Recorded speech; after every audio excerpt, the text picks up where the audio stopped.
어제 말씀드렸듯이 시편 50편은 하나님이 이스라엘 백성들을 보고 지금 화가 나 있는 상태입니다. 왜냐하면 이 백성들이 하나님을 이방신 취급하듯이 그렇게 대우하는 겁니다. 원래 이방 사람들은 자기들이 섬기는 신을 잘 달래주면 된다. 그래서 제물을 산더미처럼 쌓아놓고 제사를 드리면 이방신이 그 제물을 받고 진노를 푼다. 그리고 자기들은 마음껏 불법을 저지르며 쾌락을 즐기며 그렇게 살고 있는 것입니다. 이스라엘 백성들이 이방인들 보니까 하나님도 저렇게 달래면 되겠구나. 그래서 말씀대로 살진 않아요.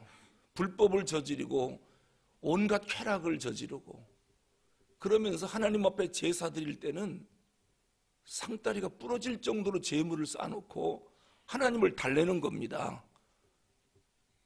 하나님이 화가 난 것입니다. 그래서 그동안에는 개별적으로 만나서 하나님이 은혜를 베풀었는데 이번에는 아주 공식적인 하나님의 이름으로 나타나서 해 뜨는 데부터 해 지는 데까지 모든 백성들아 내 앞에 다 모여라. 하나님이 화가 난 거예요. 이스라엘 전체 소집 명령을 내린 것입니다. 너희들이 하나님 말씀을 무시하고 제사만 거창하게 드리고 마치 나를 병든 뒷방 늙은이 취급하고 먹을 거나 갖다 주면 그거나 먹고 백성들의 죄는 전혀 지적 안 하고 그렇게 하는 하나님으로 생각하는데, 그러니까 너희들이 순종 없는 제사만 드리는 거 아니냐. 너희들이 언제 내 말씀 순종한 적이 있냐. 하나님이 지금 화가 나서 내가 어떤 분인 줄 아느냐 라고 하면서 당신을 잠깐 알려줘요. 그게 2절 3절이에요 자, 하나님이 어떤 하나님인가. 2절 3절 한번 읽어보겠습니다.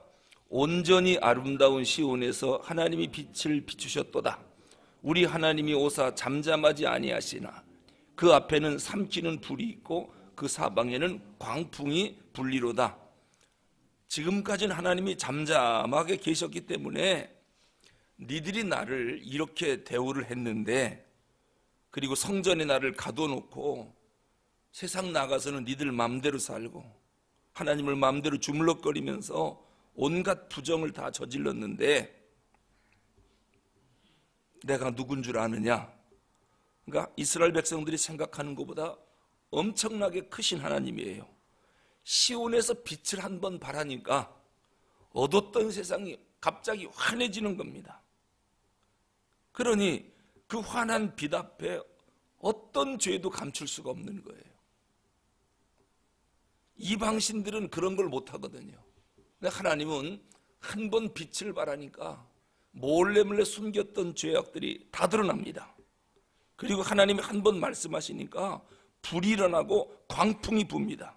이거 비유적인 표현인데요, 아마 하나님이 이스라엘의 죄악이 관영하면 재앙을 내리셨던 것 같아요.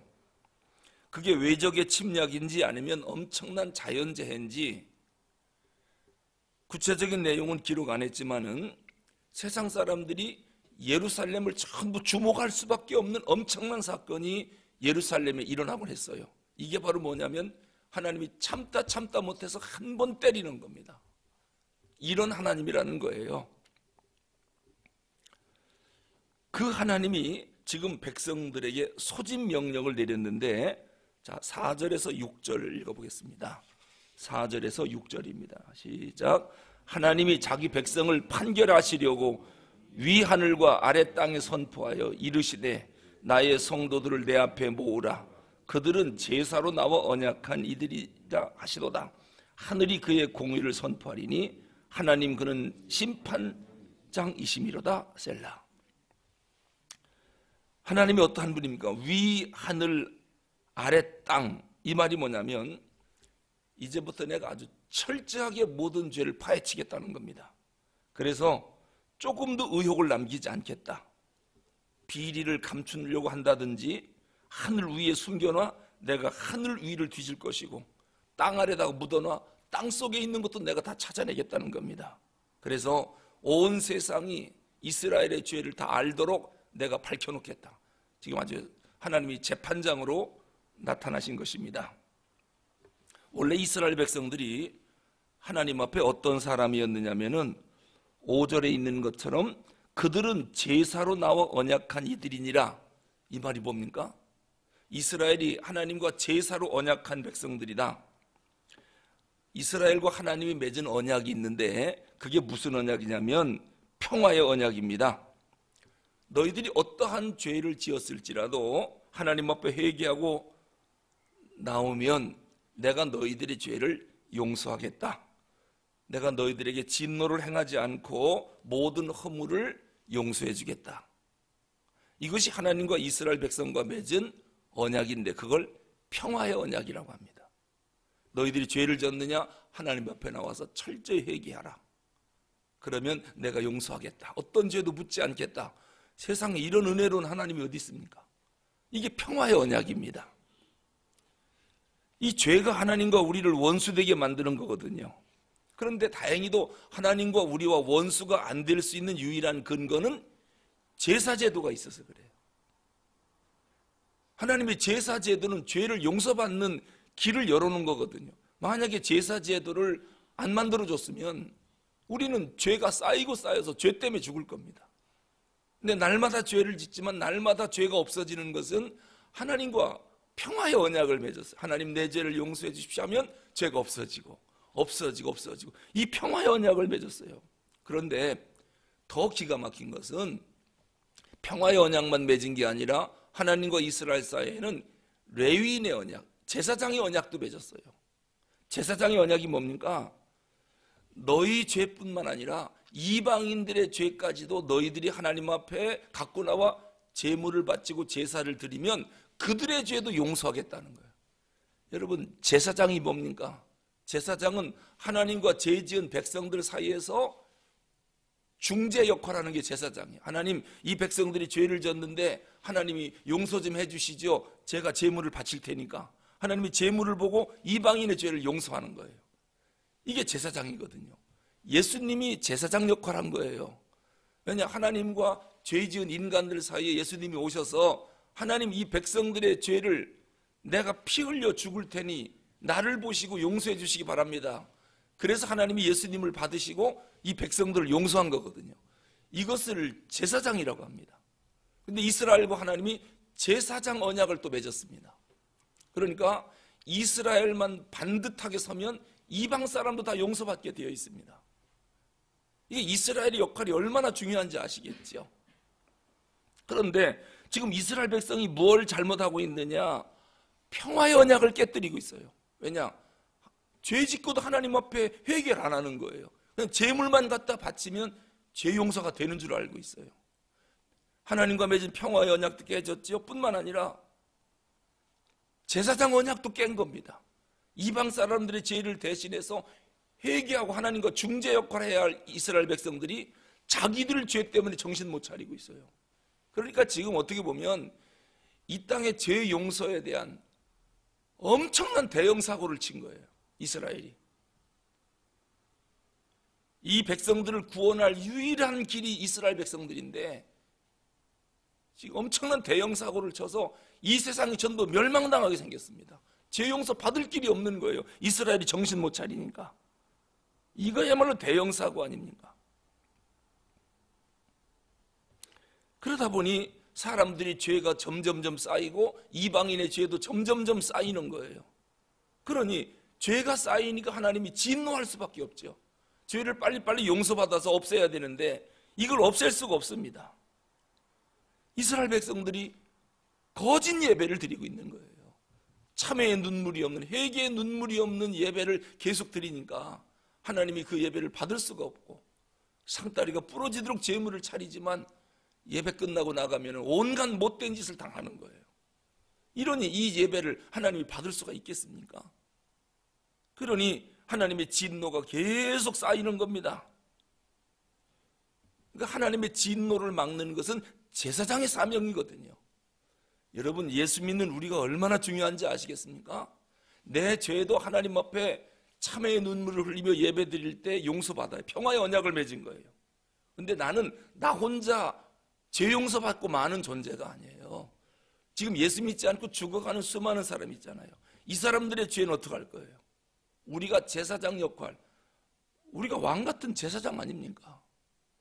예수님이 그 역할을 우리에게 주셨어요.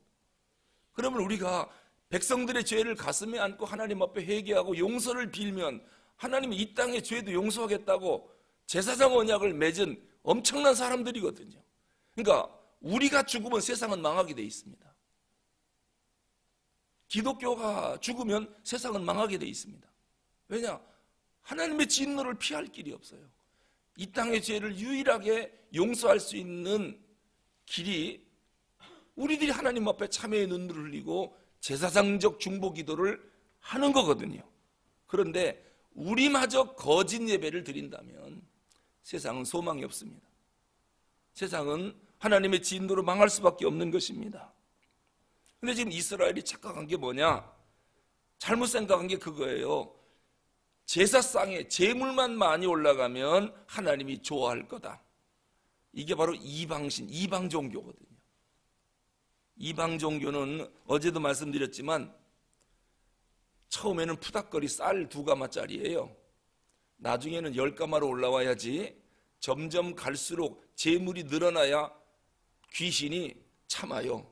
진노를 진정시키는 거. 나중에는 100가마 줘도 안 됩니다. 그래서 이방 제사의 특징은 갈수록 재물이 커지는 거예요. 그래야 귀신을 달랠 수 있으니까. 그런데 이스라엘이 지금 하나님을 그렇게 생각하고 있는 거예요. 재물이 많으면 하나님도 꼼짝 못하고 못 본 채 할 것이다. 그러니 하나님이 지금 화날 수밖에 없죠. 자, 그래서 7절 한번 읽어보겠습니다. 7절. 내 백성아 들을지어다. 내가 말하리라. 이스라엘아 내가 내게 증언하리라. 나는 하나님 곧 네 하나님이로다. 바로 그 위에 보니까 6절에 하늘이 그의 공의를 선포하리니 하나님 그는 심판장이시미로다. 심판장 대신 하나님이 선포하는 겁니다. 뭐라고 말씀합니까?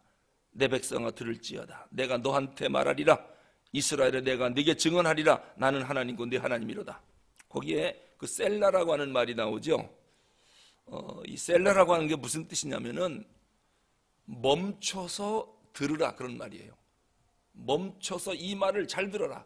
지금까지 한 말을 잠깐 내가 앞에서 1절에서 6절까지 한 말을 너희들 멈춰서 다시 한번 생각하라는 거예요. 이게 셀라라고 하는 말이 그 들어가는 게 뭐냐면은 앞구절 지금까지 한 말을 강조할 때 셀라. 우리가 막 이야기하다가 중요한 말이니까 잘 들어도 이런 말 하지요. 지금까지 한 말은 중요한 거니까 잊지 말고 잘 들어도 잘 기억해. 요 의미가 셀라예요. 그러니까 셀라는 지금까지 앞에서 한 말을 잊지 말아야 되겠구나.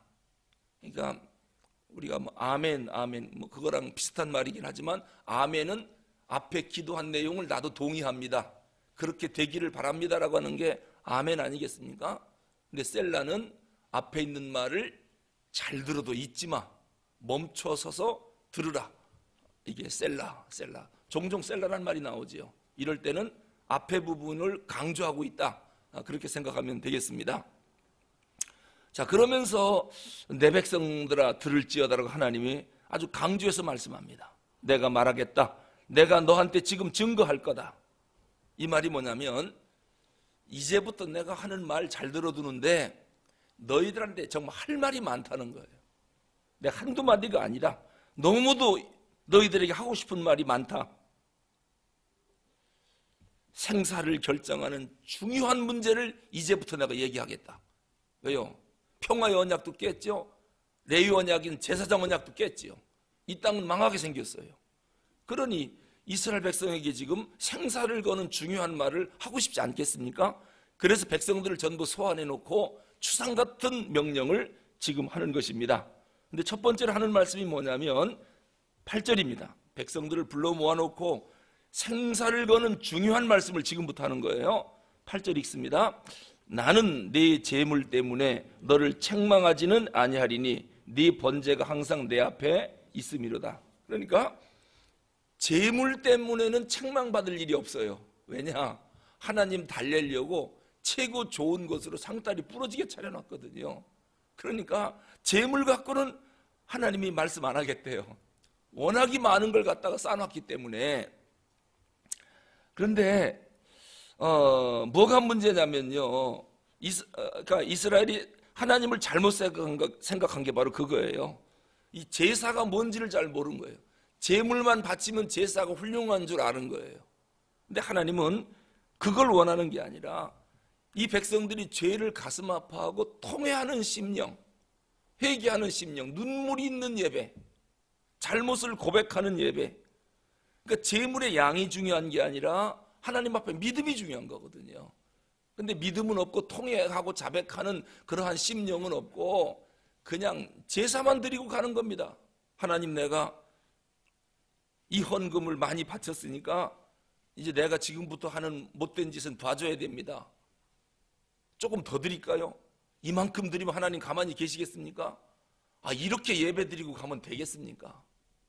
하나님이 지금 헌금 받으려고 교회를 만들어 놓고 교인들 불러 모으는 겁니까? 하나님은 그거 관심 없습니다. 중요한 것은 하나님, 내 죄를 용서해 주십시오. 하나님 앞에 통해 자복하는 믿음의 예배, 이것이 중요한 것이지요. 하나님이 수소나 수디엄소를 원하는 게 아니거든요. 왜냐? 이 수소나 수디엄소가 누구 겁니까? 전부. 자, 우리 9절 보겠습니다. 그게 누구 건가요? 내가 내 집에서 수소나 내 우리에서 수디엄소를 가져가지 아니하리니. 왜 안 가져가냐? 하나님 지금 제사로 제물로 수소나 수디엄소, 소를 바치고 염소를 막 바칩니다. 근데 내가 안 가져가겠대요, 하나님이. 이유는 10절입니다. 시작. 이는 살림의 짐승들과 무산의 가축이 다 내 것이며. 하나님 거랍니다. 니들이 안 바쳐도 그거 다 내 거야. 왜 내 거 가지고서 하나님 이거 받으세요. 너 지금 뭐 하는 거냐? 바치려면 네 걸 갖고 와야지. 왜 내 거를 갖고 와서 나한테 바치냐? 수디엄소, 저 수수, 황소 다 내 거야, 내 거. 근데 너희들은 마치 자기 거 바치는 것처럼 큰 소리 치고 나를 이렇게 대우한다라고 하는 거예요.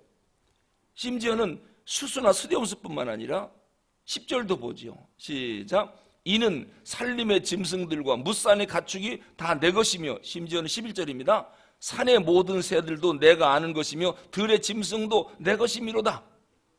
너희들이 뭐 새도 가져오고 짐승도 가축도 막 수도 없이 제사상 위에 차려놓는데 내가 그거 가져갈 줄 아느냐?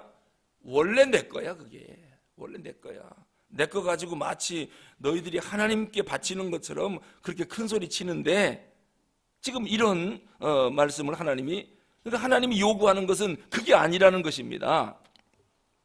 그러면은 하나님이 원하는 게 뭡니까? 하나님이 원하는 것은 우리 13절 한번 보겠습니다. 13절. 내가 수수의 고기를 먹으며 염소의 피를 마시겠느냐? 이게 수사 의문문이죠. 마시겠다는 거예요? 안 마신다는 거예요? 안 마시네. 야, 내가 그거 먹을 줄 아냐?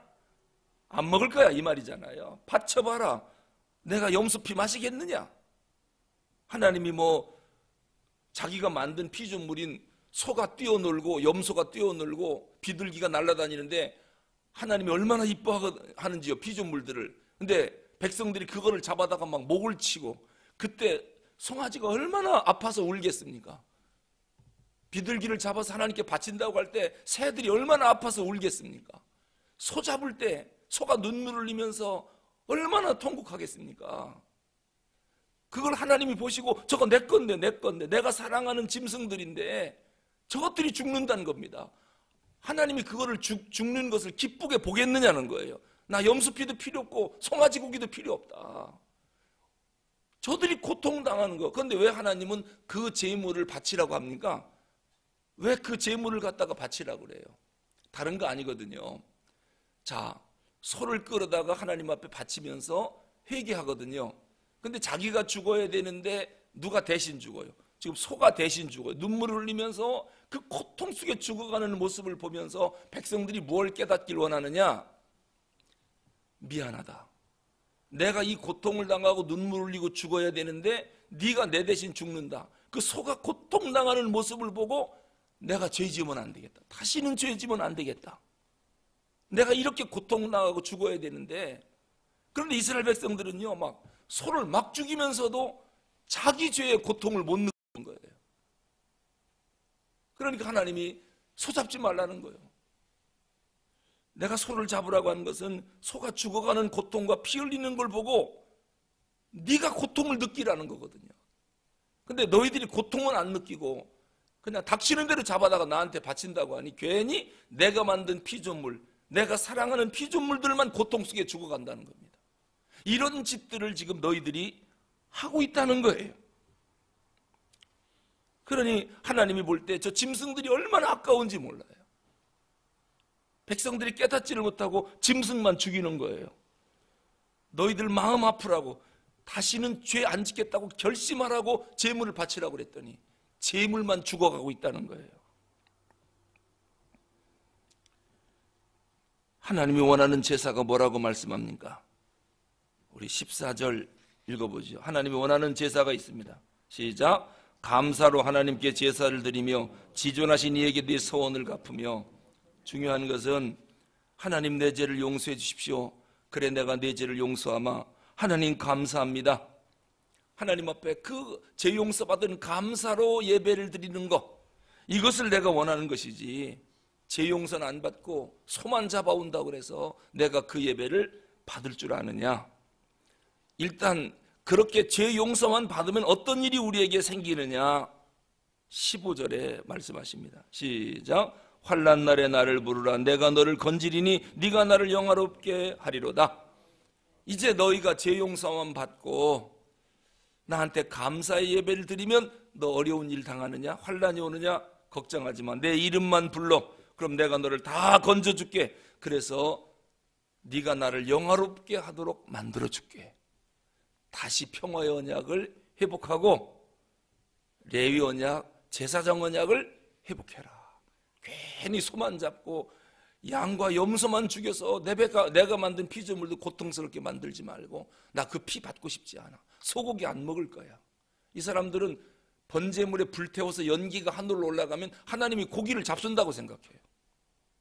피를 제단에 뿌리면 하나님이 붉은 피를 벌컥벌컥 마신다고 생각해요.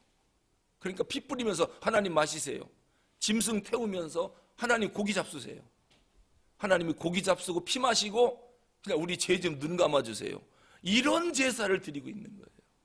얼마나 타락했습니까? 그래서 지금 시편 50편을 그래서 이 시를 쓰는 거예요. 우리가 예배 어떻게 드려야 되는지 아시겠죠? 그냥 하나님 앞에 납작 엎드리고 하나님 내 죄 뿐만 아니라 이방인의 죄, 예수님이 십자가 보혈로 죽으시지 않았습니까? 예수님 피 보시고 저들 좀 용서해 주시죠. 이 평화의 언약과 제사장 언약 회복하지 않으면 우리 죄 문제도 심각하지만은 이 땅 이 백성들의 죄 문제도 심각해집니다. 하나님의 진노를 피할 수 없게 된다. 그래서 이스라엘은 엄청난 재앙들이 일어나고 엄청난 전쟁이 일어나고 엄청난 가뭄이 오고 이러한 것들을 우리가 볼 수 있습니다. 기도하겠습니다. 하나님 아버지, 어쩌면 이렇게 말씀 한 절 한 절 단어 하나하나가 귀한지 모르겠습니다. 하나님, 우리 속마음을 다 보시고 오늘도 조목조목 말씀해 주시니 감사합니다.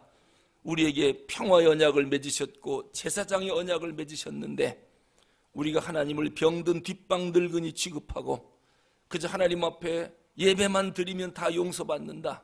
그러나 참회의 눈물 없는 믿음 없는 를 드리곤 했습니다. 제물만 바치면 하나님이 그거 먹고 가만히 계시겠지. 이방신 취급하다 했던 이스라엘 백성들의 그 잘못된 제사가 홀이라도 우리의 예배가 되지 않을까 심히 염려가 되고 두렵습니다. 하나님, 통회하는 심령을 원하시는 예배, 그 믿음의 예배를 하나님 앞에 드리게 해주시고 예배 시간마다 죄 용서함 받는 감사가 넘치게 하옵소서. 그래서 어떠한 환난이 와도 주님의 이름을 부를 때 하나님이 개입하셔서 우리를 다시 도와주고 건져주시는 그러한 은혜가 계속 있게 해주시고 우리 때문에 이 땅의 백성들이 구원받고 복받게 하여 주시옵소서. 예수 그리스도 이름으로 기도하옵나이다.